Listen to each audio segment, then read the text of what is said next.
Well, welcome back to the workshop, Reloved Guitars, and outside we've got an amazing British summer day. It's raining 90% of the time, and 10% of the time the sun comes out. I'm going to open the doors now the sun's come out.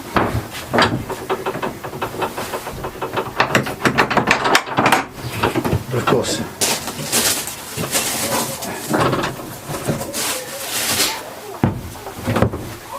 the minute it starts raining, the rain will come straight in again. Anyway, welcome back. This is a short video to introduce you to Reloved006. And 006 is a black and white Encore Stratocaster guitar, and here it is.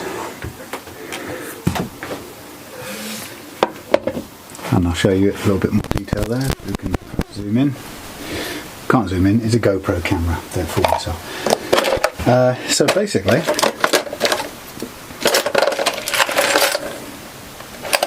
this box of parts, nasty, grotty, old, damaged parts, this box of parts is a black and white Encore Stratocaster, which I bought from somebody who does house clearances via eBay for 20 quid, and I have to say it's one of the ones that I guess you'd put it down to getting it wrong. Sometimes you get fantastic deals, and in the same week I got a left-handed black and white Encore Stratocaster for my little brother who wants to learn to play guitar, and he happens to be left-handed.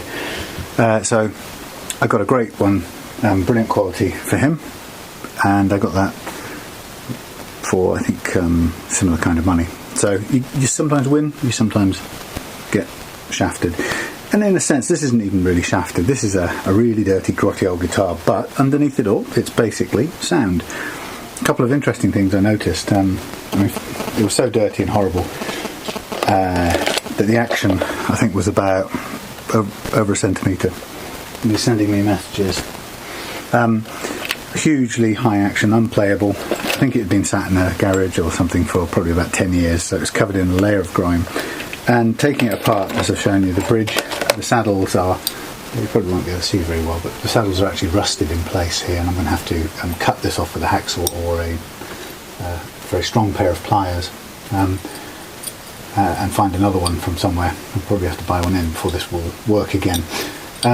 But so I took everything off it, and despite it being a revolting, manky old guitar, actually I think we're going to make it play again, of course. That's the ethos here at Reloved Guitars, is to make it play. And the bodywork was so horrible, and dented and scuffed, that for a guitar like this, there's really no, I can't see any motivation for trying to strip it back down and do something really exotic with 30-40 pounds worth of cellulose paint and clear lacquer. So I thought, why not have some fun with it, and if nothing else, let's put some bright orange Jaffa tape on it, and then once we put that on, I thought, well, actually what we could do is, once we put that on, we could put the guitar back together and just play it like that, or we could actually buy some clear lacquer and either paint it on or spray it on and see. Of course we'd have to do an experiment to see if it works well with this tape, or what it does to the tape. But anyway, I think it's more fun and a nicer colour than the horrible black and scratched grey that it was before. So Reloved006 is in pieces at the moment, but once it's taken care of in the usual manner, it could be quite good fun, and I'm sure it's going to play okay. In fact, we might even get a bit adventurous with some weird and wonderful pickups, see what we can get from eBay really cheap. But I have some photographs of this guitar before I took it apart, and it really was stinking. And if you have a look on the Facebook page, you'll see how nasty it was. It will be a little while before we get it done, because we'll have to order some more bridge saddles. But having a few spares is never a bad thing anyway, because the next time we come across a guitar with those rusted in place, we'll have some spares. So I guess we may one day sell this, or we may not really sure. My main aim, first of all, would be to get it to play. We have other guitars coming, and in our stable already, notably 007, which is in the house at the moment, and 007 is the left-handed Encore strat, and it's really nice by comparison to this one. Now I still haven't managed to pick up what I really wanted, which was a Encore Blaster series guitar, and I've got a sneaky feeling that the Encore Blaster will be an even better start point than these average Encores, and I think actually I prefer to use those as a basis for these Reloved guitars than using Fender Squiers.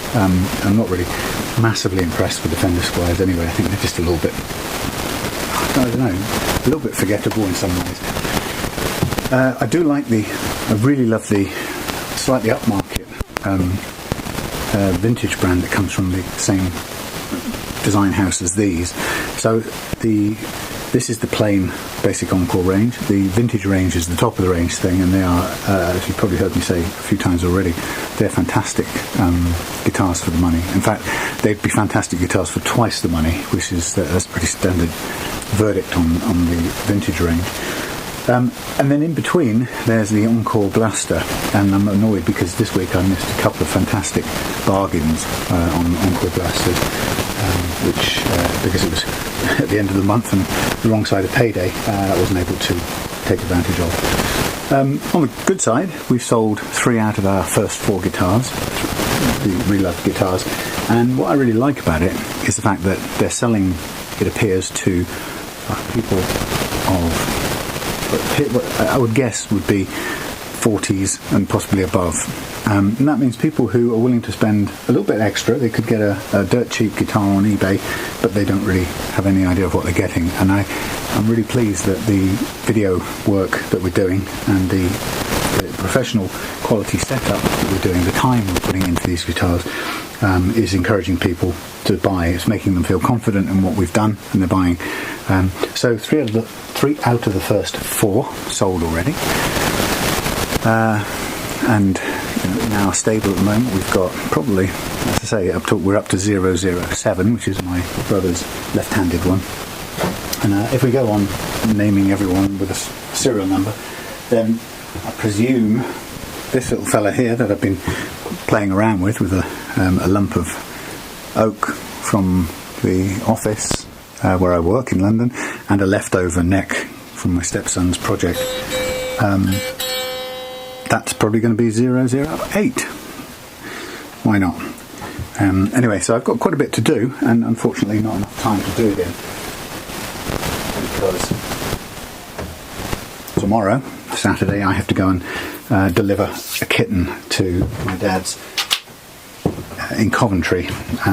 He's been housebound for about 10 years since he had a major stroke, and lost his beloved cat a couple of years ago. Tried to get a replacement one temporarily, which really didn't work out, and now our cats had kittens a couple of months ago, so we've now got a really nice little kitten.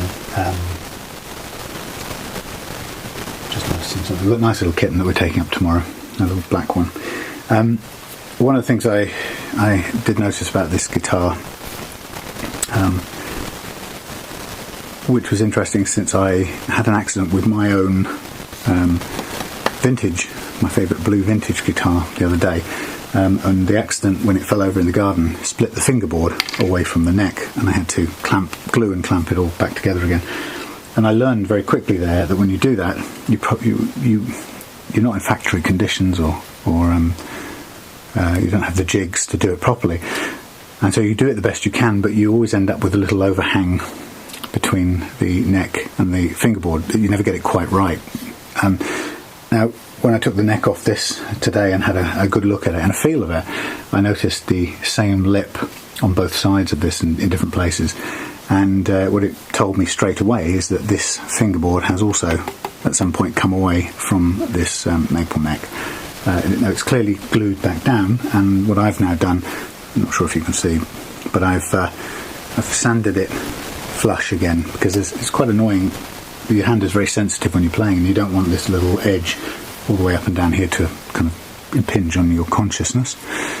So I've sanded it flat, and you can see that I have lacquered down here, and I'm going to use basically some really fine grades of paper just to bring that back to a smooth and probably a silk finish, a bit like the rest of the neck, which isn't in perfect condition, I have to say, but by the time I've done that, the sanding plus the bit of lacquering and then the sand back will probably, you probably won't notice that I've done that work on here, which is great. Other than that, I've already taken some, I think 2000 grit paper and some water to this neck, and this neck has been standing somewhere for a long time, probably lying down, and it's had some drops of stuff, some different liquids on it, which has bleached it in certain spots.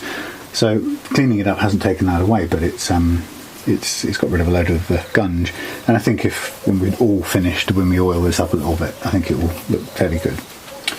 And yeah, speaking of damage, there you won't be able to see it, but there is a clear impression of some string, the windings on the base E string, where this has either had something dropped on it, which has pressed the string into the fingerboard here, which may have accounted for the split in the fingerboard, because it was mainly around here, I think, that it happened, or it's fallen over on its face and the impact has pressed that string in and then also split off the fingerboard. Well, either way, it's been in the wars, but hopefully it's a little bit better now. If it does pop off again, of course, we've now done one of these ourselves, so we'll know how to clamp it and glue it back into place. So there we go, Encore, bog standard. Don't really have too high hopes for this, other than to have a bit of fun with it, hence the sticky tape. It's probably not going to make it, unless I do a proper lacquer job. Then it might, for novelty value, it might make it to eBay, but right now it's not intended for eBay. It's intended to just put together into a playing guitar and see how it goes. Kind of an experiment, see how bad something can be off eBay and still make it play well. Because if you'd have picked this up a couple of days ago, yesterday, you would have wanted to turn it into firewood straight away. It was horrible. And that's taught me one thing on buying guitars on eBay. And that is, don't buy from house clearance. That's probably not the place you want to go. This is, by the way, this is a scratch plate, loaded scratch plate that came with it. I've cut the wires and I've marked which is which, so I know very simply how to put them back together again. I'm not a wiring expert, but I'm learning roughly what the basic Stratocaster wiring setup does. These are filthy. They're all pretty rusty. Now we can either clean those up and have a go at making them look a bit more presentable, or alternatively we do have another one here, pretty clean one actually, from an earlier Squire, which we might as well put in. I was playing with the idea of putting in finding a super hot single coil pickup from somewhere and see if we can add an interesting tone to this as well. Nothing to lose, why not? Okay. So the next video we'll come back and we'll just plod on doing whatever we're going to do with this. I'm not really sure right now. I think it's probably just going to be putting it back together again with a masking tape finish, because we can take it off anytime we like, or we can redo it, we can do anything we like with it. And we'll go to set it up to play, and then we'll decide, somewhere along the way, we'll decide if we do anything clever with some new pickups, or whether we lacquer this whole thing. Or whether it be just a waste of 20 quid's worth of nitrocellulose lacquer, clear lacquer. Or we could have a look at whether there's a water-based lacquer, which we've not used before. It'd be quite interesting to give that a go. So pretty much everything, including the strap buttons, which I've carried around in my pocket for the last half an hour. So pretty much everything is now in that pot, and we're ready to go. Nice thing about having sold the first three out of the first four Reloved guitars is that we've got some nice feedback about it. People seem really happy with it, but also we've got now a little bit of a fund in PayPal, providing PayPal don't snatch it away, but in a few weeks' time, or a couple of weeks' time, when it's all cleared, we'll have a bit of leeway to grab those really good bargains when they come up, and I think that kind of cash flow is key to getting the really good quality things instead of ending up with stuff that actually could have done without buying. But okay, so catch you a little bit later.